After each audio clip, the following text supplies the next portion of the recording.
Que a graça e a paz do nosso Senhor e Salvador, Jesus Cristo, esteja conosco nessa noite. Eu peço que você abra a sua Bíblia no Evangelho de Mateus, capítulo 1.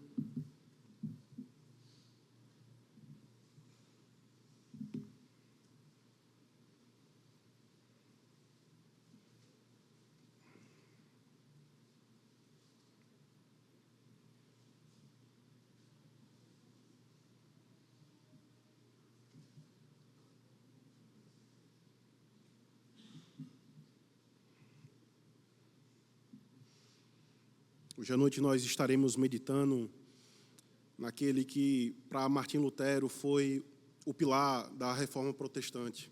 Martim Lutero que lidava com os conflitos da sua alma, da sua consciência, e não conseguir cumprir perfeitamente a lei do Senhor. Ele se viu numa situação de que somente a fé depositada na obra, na justiça e na perfeição de Cristo, como aquele que se encarnou, é que verdadeiramente poderia salvar a sua alma. Embora ele viesse a buscar ter uma vida fervorosa, uma vida diligente, ele se viu como aquele homem, não apenas ele, mas todos nós, lida com o velho homem, guerreando a carne contra o espírito. E somente quando nós somos conduzidos a Cristo pela fé, é que não apenas nós desfrutamos dessa era presente, mas também na eternidade, diante do tribunal do Senhor, a perfeição que Cristo Jesus nos imputa por meio da sua justiça. E é justamente nessa noite que nós iremos meditar, com base no nascimento de Cristo, a começar da sua encarnação, a respeito dessas verdades gloriosas que servem para consolar a nossa alma, mas ao mesmo tempo nos conduzir a Cristo, a fim de sermos salvos. Evangelho de Mateus, nós iremos ler a partir do primeiro capítulo, Evangelho de Mateus, capítulo 1, do verso 18 ao verso de número 25. Escute com atenção aquilo que a voz do teu Redentor, por meio da sua palavra, diz à tua alma. Ora, o nascimento de Jesus Cristo foi assim: estando Maria, sua mãe, desposada com José, sem que estivesse antes coabitado, achou-se grávida pelo Espírito Santo. Mas José, seu esposo, sendo justo e não a querendo infamar, resolveu deixá-la secretamente. Enquanto ponderava nestas coisas, eis que lhe apareceu em sonho um anjo do Senhor, dizendo: José, filho de Davi, não temas receber Maria, tua mulher, porque o que nela foi gerado é do Espírito Santo. Ela dará à luz um filho, e lhes porás o nome de Jesus, porque ele salvará o seu povo dos pecados dele. Ora, tudo isso aconteceu para que se cumprisse o que fora dito pelo Senhor por intermédio do profeta. Eis que a virgem conceberá e dará à luz um filho, e ele será chamado pelo nome de Emanuel, que quer dizer Deus conosco. Despertado José do sono, fez como lhe ordenara o anjo do Senhor e recebeu sua mulher. Contudo, não a conheceu, enquanto ela não deu à luz a um filho, a quem pôs o nome de Jesus. Até aqui a palavra do nosso Deus, meus irmãos. Vamos, mais uma vez, à presença do nosso Senhor em oração, pedindo e rogando a sua bênção sobre esse momento de exposição de sua palavra. Oremos ao Senhor. Ó Deus bendito, nós te louvamos porque, após termos louvado ao teu santo nome através de cânticos e hinos, após tido os nossos pecados expostos pela tua lei, o Senhor agora nos conduz, ó Pai, à exposição da Tua palavra, à exposição da Tua lei, a fim de sermos abençoados, edificados e salvos por meio de Jesus Cristo. Para onde, ó Deus, nós iremos, se só Tu tens as palavras de vida eterna? Por isso, conduz a nossa alma, o nosso coração, o nosso ser, a nossa mente, a pessoa do Teu Filho Jesus Cristo, a fim de amá-lo cada vez mais e desejá-lo à sua volta, para habitarmos com Ele para todo sempre. Tudo isso, ó Deus, nós oramos em Cristo Jesus. Amém. Amém. Uma pesquisa recentemente realizada, meus irmãos, pela Sociedade Bíblica Americana, constatou e apontou que cerca de 60% dos jovens e adultos acreditam que Cristo em um determinado momento da sua vida, em um determinado momento do seu ministério na terra, cometeu algum pecado. Observe que a pesquisa, ela não trata se essas pessoas são descrentes, incrédulas ou até mesmo ateus. Na verdade, elas acreditam em Cristo. Elas acreditam na palavra do Senhor. Mas elas, ao mesmo tempo, também acreditam que Cristo, em um determinado momento da sua vida, cometeu algum pecado. No entanto, quando nós damos 2 passos para trás e buscamos entender e compreender os motivos, as razões, os porquês de tais convicções a respeito de Cristo permearem e circundarem a nossa sociedade, percebemos que tais convicções a respeito do nosso Senhor e Salvador Jesus Cristo reflete, ecoa tão somente aquilo que esteve no coração dos primeiros leitores do Evangelho de Mateus, isto é, os judeus do primeiro século.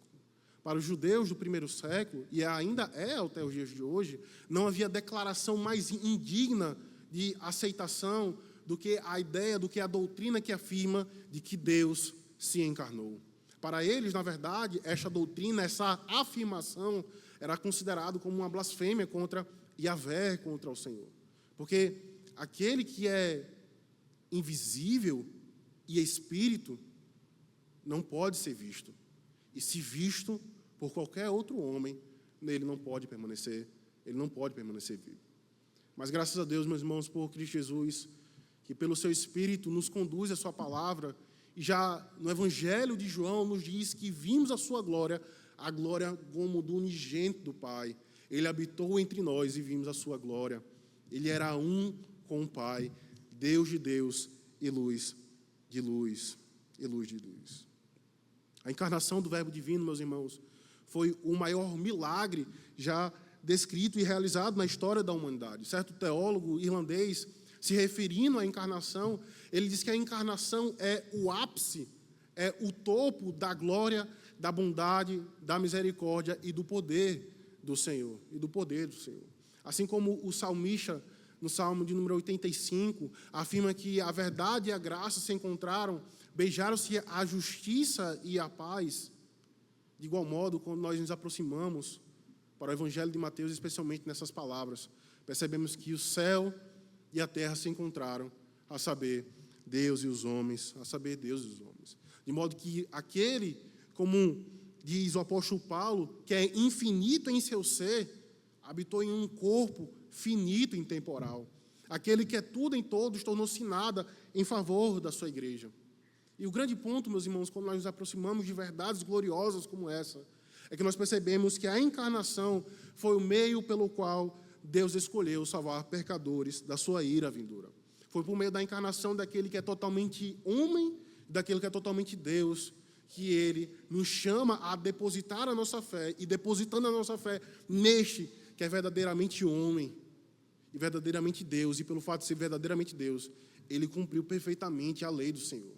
E como aquele que cumpre perfeitamente a lei do Senhor, por meio da fé, a sua justiça me é imputada, e agora eu posso ter a certeza de salvação eterna.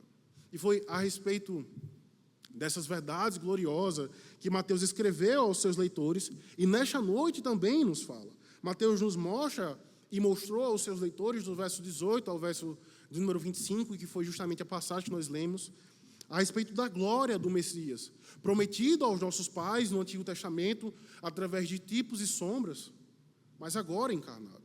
E esse Cristo, e somente Ele, é que é capaz de salvar o homem de si mesmo e da condenação eterna. Então, a glória de Cristo, meus irmãos, quando nós nos aproximamos desse texto, é revelada quando nós percebemos que Ele foi divinamente gerado. Veja, por favor, se você ainda estiver com sua Bíblia aberta, o que nos diz a partir do verso 18. Ora, o nascimento de Jesus Cristo foi assim: estando Maria, sua mãe, desposada com José, sem que estivessem antes coabitado, achou-se grávida pelo Espírito Santo.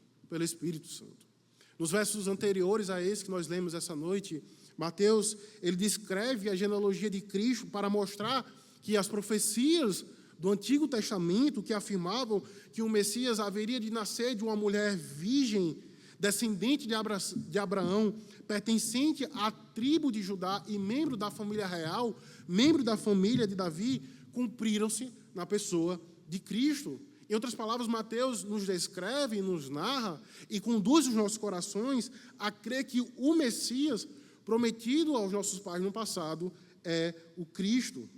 Entretanto, assim como Mateus ele prova que Cristo ele possui uma descendência humana, a partir do verso 1 ao verso número 17, uma vez que ele nos narra a sua genealogia, ele também nos prova que este Cristo ele possui uma descendência divina. Ele tem uma descendência humana, mas, ao mesmo tempo, ele também tem uma descendência divina. Notem, por favor, o que nos é dito a partir do verso 15, ainda na genealogia de Cristo. Nos é dito que Eliúde gerou a Eleazar, Eleazar a Matã, e Matã a Jacó. E Jacó gerou a José, marido de Maria, da qual nasceu Jesus, que se chama o Cristo. Ou seja, todos aqueles que vieram antes da descendência de Cristo, antes de Cristo, foram ordinariamente gerados por meio de uma relação entre homem e mulher, por meio de uma relação entre marido e esposa. Todavia, ao chegar em Cristo, não nos é dito que ele foi gerado, mas que ele tão somente nasceu de uma mulher, da Virgem Maria. Mateus nos mostra que, ainda que Cristo ele tenha uma descendência materna, sendo a sua mãe Maria, a sua descendência paternal, por assim dizer, era a própria Trindade. Era a própria Trindade. Porque ele foi concebido, porque ele foi gerado no ventre de Maria, como nos diz o verso 18, pelo Espírito Santo. Pelo Espírito Santo. É aí, meus irmãos, que, já que no primeiro livro do Novo Testamento, onde nos é narrado o nascimento do nosso Senhor e Salvador Jesus Cristo, percebemos a Santa Trindade vindo em direção e ao encontro do homem para resgatá-lo, para salvá-lo. Percebemos que Deus Pai, antes da fundação do mundo, elege um povo para si, para habitar com Ele eternamente no novo céu e na nova terra. Deus Filho voluntariamente se encarna, cumpre perfeitamente a lei que outrora foi quebrada por nós em Adão. E o Espírito Santo, aquele que vem ao nosso encontro e tira as escamas do pecado, agora nos conduz a Cristo, a fim de abraçá-lo pela fé como sendo o nosso Salvador, como sendo o nosso Salvador. Foi justamente por causa dessa condescendência da Trindade vindo ao encontro do homem, é que hoje qualquer homem que deposita sua esperança de salvação em Cristo Jesus pode ter a vida eterna, pode ter a vida dada. Porque todos aqueles que estão em Cristo adoram o Pai por meio do Filho, pelo auxílio do Espírito Santo. No entanto, é fato que quando nós nos aproximamos de um texto como esse, algumas dúvidas possam surgir aos nossos corações, e uma delas é: por que Cristo tinha que se encarnar? Porventura, não é este Deus que cultuamos e louvamos dominicalmente, totalmente poderoso e bom? Será que ele não poderia, no estralar de dedos, declarar todos os homens justos e santos agora para habitar com ele eternamente?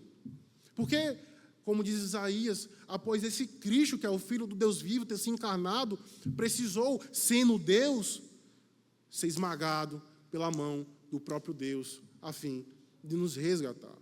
Porque esse Cristo, meus irmãos, precisou ter nascido em uma manjedoura, em condições precárias, fugindo de um rei tirano, a fim de nos salvar, A resposta, ela é clara e simples, porque esta foi a vontade de Deus nos salvar por meio da encarnação do seu Filho, porque esta foi a forma soberana de Deus salvar homens pecadores. No entanto, quando nós nos aproximamos mais uma vez das Sagradas Escrituras, percebemos que esse mesmo Deus, que é soberano, ele também é um Pai amoroso, que instrui a nossa alma, dando-nos, para além da sua soberania, razões pelas quais nós entendemos pelo fato do porquê Cristo ele precisou se encarnar.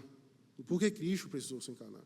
Nós veremos apenas duas razões, e a primeira delas é aquelas que os nossos pais, os reformadores, costumavam afirmar que era a representação federal. Ou seja, Adão, como aquele que é representante diante de Deus, da humanidade, aquele que era o cabeça federal, após a transgressão da lei do Senhor, que era não coma do fruto do conhecimento do bem e do mal, após ele ter desobedecido a lei do Senhor, ele não apenas levou consigo e a sua esposa à morte física e eterna, mas também todos os seus descendentes, todos aqueles que nasceriam de forma ordinária por meio da relação de Adão e Eva, por meio da relação de um homem e uma mulher. É aí que o apóstolo Paulo, pegando essa verdade que nos é exposta lá em Gênesis, capítulo 1, 2 e 3, aplicando aos romanos, ele diz: assim como pela desobediência de um só homem, Adão, muitos se tornaram pecadores, assim também pela obediência de um só, muitos se tornarão justos. Ou seja, assim como a morte física e espiritual e a degradação da criação do Senhor se deu pela desobediência, pela transgressão de um só homem, a restauração, a redenção e a salvação também se deu pela obediência, não pela desobediência, mas pela obediência de um só homem, No entanto, eis uma grande distinção, meus irmãos, entre, como diz o apóstolo Paulo, o primeiro Adão e o segundo Adão. Uma vez que a encarnação, uma vez que o nascimento de Cristo se deu pela concepção do Espírito Santo, guarde essa expressão, pela concepção do Espírito Santo, ele não tinha como representante federal, como cabeça federal diante de Deus, Adão, o primeiro homem, mas ele tinha como representante ele mesmo, a própria Trindade, o próprio Espírito Santo, É por isso que Cristo ele foi um homem justo, santo e perfeito, impossibilitado de cometer qualquer tipo de transgressão e qualquer tipo de pecado. É por isso que os estudantes da universidade, os filósofos, os cientistas, olham para Cristo como sendo apenas e meramente um grande exemplo de moralidade a ser seguido. Afinal, ele é um de nós. Mas eis a grande distinção: ele foi gerado pelo Espírito Santo. Porque se Cristo não fosse, meus irmãos, realmente justo, se ele não fosse realmente, verdadeiramente perfeito, como alguém que não cometeu nenhum pecado, ele não seria melhor do que Buda, do que Maomé, do que Confúcio, do que qualquer outro filósofo que defenda a redenção e a salvação por meio da nossa moral, por meio da nossa justiça. E aí Cristo seria tão somente um exemplo que você poderia pegá-lo ou deixá-lo ir.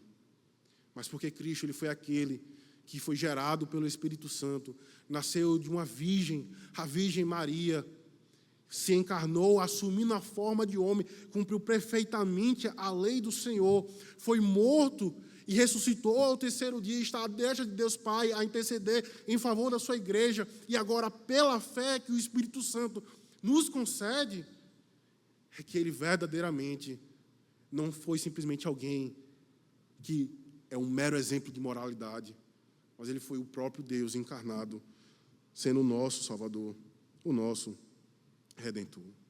A segunda razão, meus irmãos, e aqui eu finalizo no que diz respeito às razões pelas quais Cristo precisou se encarnar, é a mesma pela qual Adão, no jardim do Éden, ele olhou para aqueles animais e disse: não há ninguém semelhante a mim. Não há ninguém, como o texto nos diz, idôneo, semelhante a mim. E é interessante essa expressão que Adão ele usa ali em Gênesis, e logo depois o Senhor leva Adão a adormecer e tira de sua costela e faz para ele uma varoa, Eva. Porque quando nós nos aproximamos, especialmente dos livros de Números e Levíticos, nós percebemos ali, meus irmãos, inúmeros sacrifícios que o próprio Deus requer para o cobrimento do pecado no Antigo Testamento. Vários animais eram mortos, o sangue era colhido e era despejado no altar, para que quando o fogo do Senhor, representando a sua ira, alcançasse o altar, aquele sangue de animal pudesse cobrir a iniquidade do povo do Antigo Testamento. E é interessante, mais uma vez, quando nós observamos essa expressão, que Adão, ao olhar para aqueles animais, ele diz: não há ninguém semelhante a mim. não há ninguém semelhante a mim.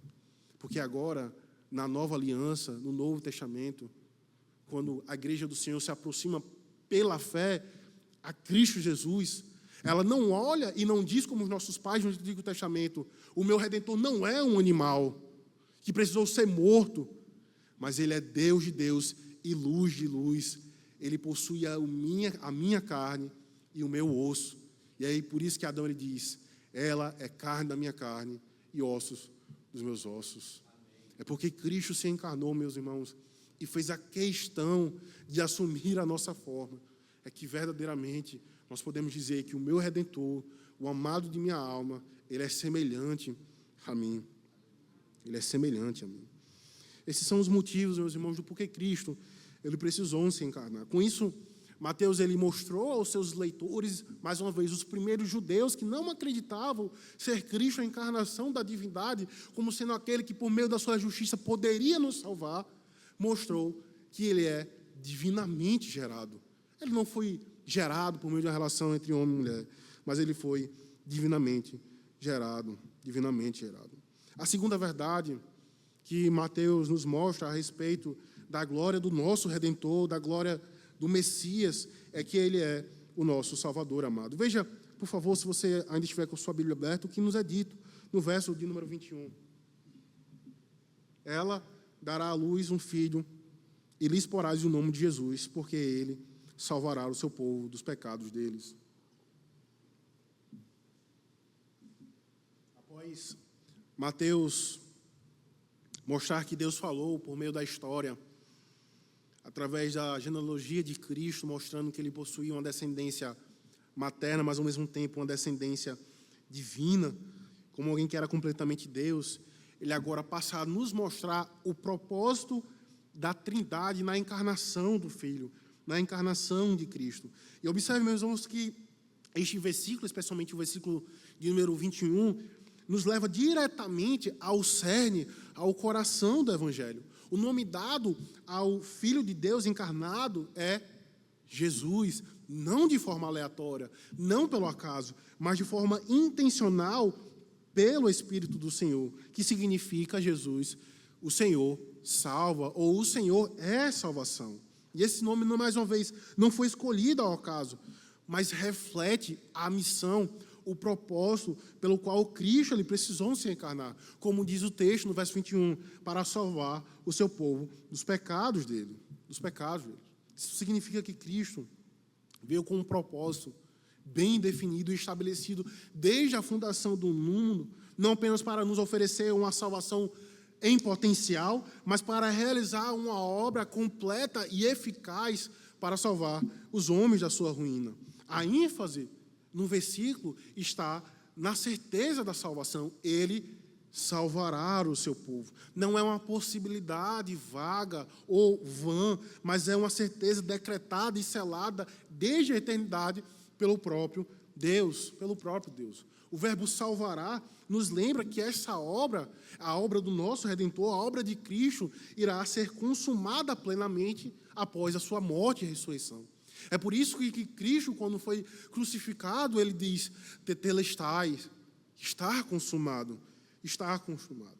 Ele não apenas veio para nos mostrar um caminho dentre vários para ser salvo, mas ele é o próprio caminho, a verdade e a vida. Ele veio para nos resgatar completamente da condenação do pecado que nos separava de Deus e da ira que nos aguardava. E aqui, meus irmãos, surge uma doutrina vital para as nossas almas, para a nossa própria fé, que é justamente a justificação pela fé, pela qual Martim Lutero ele encontrou descanso e repouso para a sua alma. Descanso e repouso para a sua alma. A justificação não é uma mera transformação de conduta, não é meramente uma transformação da nossa moralidade, em primeiro lugar, mas é um veredito legal, é uma declaração legal que Deus emite sobre aqueles que depositam sua fé em Cristo. Como diz o apóstolo Paulo no capítulo 5, justificados, pois, mediante a fé que é depositada neste que é verdadeiramente homem e verdadeiramente Deus, que temos paz com Deus por meio do nosso Senhor Jesus Cristo. Por meio do nosso Senhor Jesus Cristo. A justificação é um ato unilateral de Deus para com os homens, onde ele imputa ao pecador, onde ele coloca no pecador a obediência, a justiça e a perfeição de Cristo em nós, de modo que já na era presente, podemos chegar ao trono da graça do Senhor confiadamente, de que em Cristo Ele ouve as minhas orações, não pela minha redenção, não pela minha retidão, não pela minha justiça, não pela minha moralidade, mas pela justiça de Cristo. De modo que, ainda que os meus olhos venham a fechar para esta vida, eu tenho a certeza de que irei me encontrar com o meu Redentor, aquele que é carne da minha carne, e osso, meus ossos, que é totalmente justo e totalmente perfeito, porque Ele me tornou justo e perfeito, à semelhança como Ele é. João Calvino, um dos principais teólogos e reformadores do período da Reforma, descreveu a justificação como sendo o eixo sobre o qual a religião verdadeira ela gira. Sem a justificação, meus irmãos, nós não temos paz diante do Senhor, não há esperança para as nossas almas e nem para a nossa consciência, que é afligida diariamente pela nossa incoerência, pela nossa inconstância diante da caminhada do Senhor. E essa é um fato, e essa é uma verdade, que seja você recém-convertido, ou seja você com 30, 40 anos de conversão, todos nós diariamente enfrentamos a nossa incoerência e a nossa inconstância na caminhada do Senhor. Mas é justamente quando eu deposito a minha fé, e pela fé eu me uno àquele, como diz Salomão, em Cantares de Salomão, apontando para esse Cristo, o amado de minha alma, é que eu verdadeiramente encontro descanso. Eu encontro descanso. Mas quem é esse povo, meus irmãos, que Cristo, Jesus, Ele veio nos salvar? O texto, ele é bem claro. O seu povo.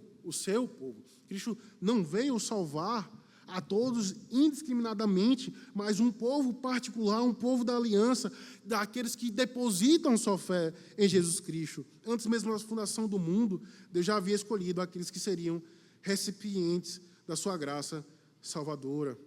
Como o apóstolo Paulo diz aos Efésios, Ele nos escolheu antes da fundação do mundo para sermos santos e irrepreensíveis diante dEle, por meio de Cristo. Perceba que toda a ênfase no Novo Testamento repousa nessa expressão, por meio de Cristo Jesus.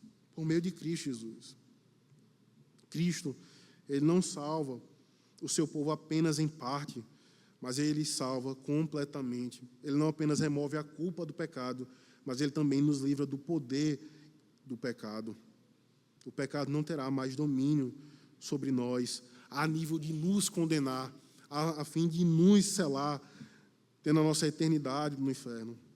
Portanto, meus irmãos, a salvação que Jesus realiza não é uma salvação que depende da nossa justiça, da nossa retidão, da nossa diligência, mas sim da obediência e diligência do nosso Redentor, Jesus Cristo, do nosso Jesus Cristo. Mas, ao mesmo tempo, como que essa salvação ela é aplicada a nós? É fato que Cristo ele cumpriu perfeitamente a lei do Senhor. É fato que Ele garante, por meio da sua obediência e justiça, uma salvação completa e perfeita. Mas como que essa salvação ela é aplicada à minha alma? E aqui, mais uma vez, o nosso coração é depositado e é descansado somente pela fé. Somente pela fé, não por obras, não por méritos próprios, da minha diligência, da minha devoção ao Senhor, mas pela confiança no que Cristo fez pela minha alma e pela sua alma. A fé, ela é como essa mão que estende e recebe esse dom gratuitamente dado por Deus, a fim de nos unirmos a Cristo Jesus. A fim de unirmos a Cristo Jesus. É por causa disso, meus irmãos, que Jesus Cristo, Ele é o meu e o seu Salvador amado. Ele não apenas foi divinamente gerado, mas é porque Ele obedeceu perfeitamente à lei do Senhor. e agora imputa a sua obediência a você, é que Ele é o teu Salvador amado. O meu amado é meu, e eu sou dele. Ele apacenta o seu rebanho entre os lírios. A terceira e última verdade, meus irmãos, nessa noite, já caminhando para o fim, que Mateus nos mostra a respeito da glória do Messias, a respeito da glória do nosso Redentor, é que Ele habita ao nosso lado. Em primeiro lugar, Ele foi divinamente gerado, Ele é o nosso Salvador amado e Ele está ao nosso lado. A encarnação de Cristo é o ato maior da condescendência de Deus em toda a história. O Deus infinito, transcendente, todo-poderoso, tomou sobre si a nossa fragilidade, a fragilidade humana, de modo que Ele não apenas visitou a criação, mas Ele entrou nela, tornando-se parte dela, e isso para ser o nosso mediador perfeito. A encarnação de Cristo cumpre a profecia que aqui é citada em Isaías capítulo 7, e revela o plano eterno de Deus em redimir um povo para si. Ao assumir a natureza humana, Cristo não apenas nos resgata da condenação eterna dos nossos pecados, mas se torna para nós o nosso sumo sacerdote perfeito, como diz o autor aos Hebreus no capítulo 4. Temos um sumo sacerdote que se compadece das nossas fraquezas. Em Cristo, meus irmãos, temos um Deus que nos estende intimamente a sua graça, a sua destra, para nos tornar participantes e eleitos do Senhor. A concepção de Cristo, por meio do Espírito Santo, no ventre de uma jovem virgem, não era a demonstração da infidelidade de uma noiva para com o noivo, mas era da fidelidade de Deus para com a sua igreja. A promessa de que uma virgem conceberia e daria à luz um filho, dando a ele o nome chamado Emanuel, que quer dizer Deus conosco, não era a frustração de um futuro casamento de um homem com a mulher, mas era a concretização da maior prova de amor de Deus para com os homens. Talvez José tenha ficado triste e abalado com a notícia de que Maria estava grávida, mas como afirma o pregador Charles Spurgeon, para animar José e fortalecê-lo, nada e absolutamente nada foi trazido à sua memória, senão as Sagradas Escrituras.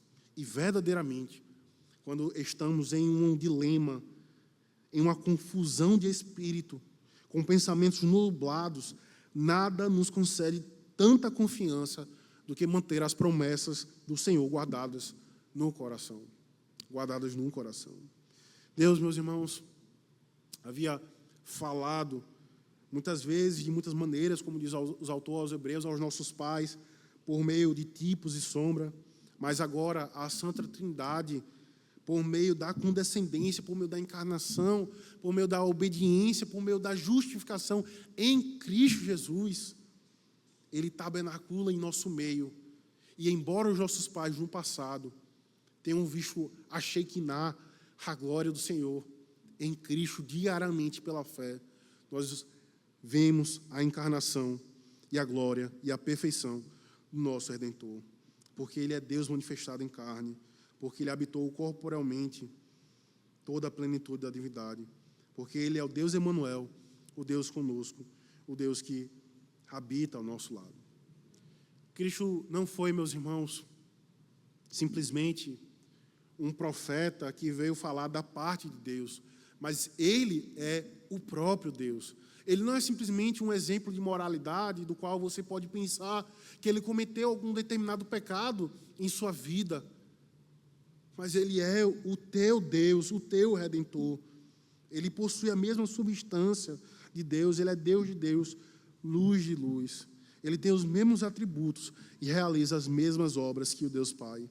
Se Cristo, meus irmãos, não tivesse assumido um corpo e uma alma, Ele jamais poderia curar a nossa alma e o nosso corpo. Você sabe por que os novos céus e a nova terra, como nos é retratado nas Sagradas Escrituras, especialmente em Apocalipse, durarão para todo sempre e sempre. Existe apenas uma razão, meus irmãos, e a razão é pela qual o Evangelho, que ressalta e vem ao encontro da nossa alma essa noite, nos afirma que Ele não apenas se encarnou, mas Ele preserva um corpo à direita de Deus Pai, a semelhança e a semelhante do nosso, de modo que nós obtemos fé e esperança. É porque a nossa alma e o nosso corpo estão unidos a Cristo, é que passaremos a eternidade com Ele. Você teme perder a tua salvação por algum motivo? Se ela depende de você, da tua diligência, da tua obediência, da tua disciplina, você tem razões para temer em perder a tua salvação. Mas se a tua salvação, a tua esperança de vida eterna está depositada em Cristo, você tem a garantia de que você irá habitar com Ele para todo sempre. E a única forma de você perder a sua salvação, meus irmãos, é se Deus estiver disposto a expulsar o seu Filho dos céus. É porque a cabeça, como diz o apóstolo Paulo, está à direita de Deus Pai, é que o corpo, que é a sua igreja, irá habitar com Ele para todo sempre. Cristo, meus irmãos, Ele não veio ao mundo simplesmente por nós, mas nós viemos ao mundo por causa de Cristo. Por causa de Cristo. Perceba como que, ao nos aproximar de um texto como esse, Nascimento de Cristo, que normalmente e costumeiramente só é pregado no final do ano, no período de Natal, pode verdadeiramente consolar os nossos corações. Quando percebemos que a justiça de Cristo, por meio da fé, traz paz à minha alma. Perceba como a doutrina verdadeiramente como essa, meus irmãos, consola o nosso coração. Eu me lembro de quando a minha esposa, ela perdeu o nosso segundo filho, quando ela estava a gerar em seu ventre, no 5º mês da gestação. E era engraçado como que as pessoas vinham ao nosso encontro e diziam: Deus, Ele é soberano. E é fato que Ele é soberano. Alguns diziam: não se preocupem, vocês são jovens demais, haverá outras oportunidades. Deus, Ele é soberano. Mas perceba que às vezes, e a tua própria alma pode testificar disso, saber que Deus, Ele é soberano, quando os dias são bons, faz toda a razão crer que Ele é soberano. Mas na angústia da alma, na perda, crer que Ele é soberano, realmente é como um remédio amargo nos lábios da nossa alma.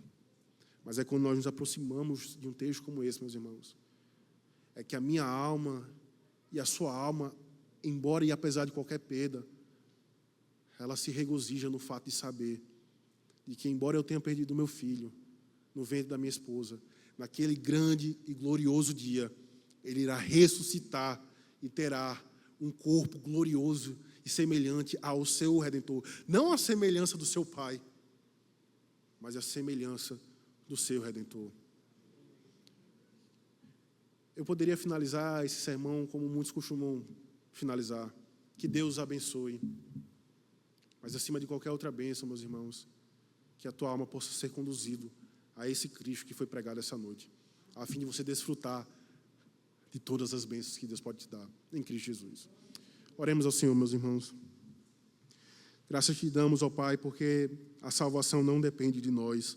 Muito obrigado, Deus, por não depender de nós, mas depende exclusivamente da justiça, da perfeição do nosso Redentor, Jesus Cristo. Nós te louvamos, ó Pai, porque o Senhor nos amou primeiro, e é pelo fato do Senhor ter nos amado primeiro é que nós nos amamos ao Senhor. Por isso, ó Deus, nos ajuda a amar esse Redentor, a amar a sua justiça, a diariamente, não apenas no momento e no ato da nossa conversão, mas diariamente, a depositarmos a nossa fé nesse Redentor. Nos conduz, ó Deus, conduz a nossa alma por vezes cansada, desanimada, abatida, àquele que é carne nossa carne e ossos nossos ossos, a fim de desejarmos estar com Ele para todo sempre. Nos abençoa, ó Pai, em Cristo Jesus. Amém. Amém.